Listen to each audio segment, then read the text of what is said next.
In this video, I'll show you how to use advanced search operators in Bing to find exactly what you're looking for faster and with less noise.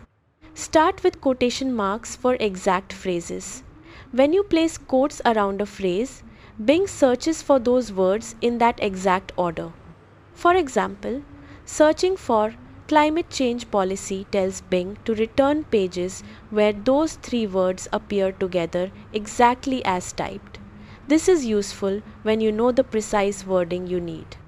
If the results feel too limited, remove the quotes to widen the search. By default, Bing treats multiple words as if you typed "and" between them.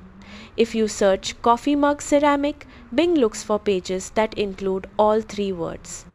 If your results are too broad, add more descriptive terms. If they're too narrow, remove one.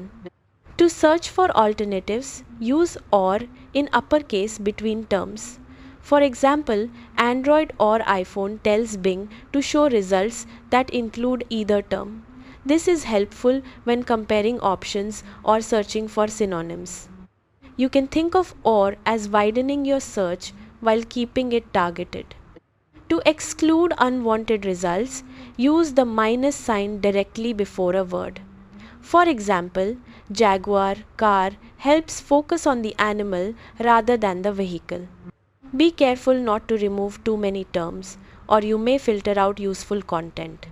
For more complex searches, use parentheses to group terms.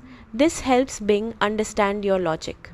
For example, apple or orange and juice can be structured with parentheses to make sure Bing connects juice with either fruit properly.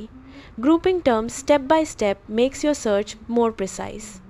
By combining quotes for precision, "or" for options, the minus sign for exclusions, and parentheses for structure, you can dramatically improve your search results. Experiment with small adjustments, and you'll quickly learn how to fine-tune your searches for better answers.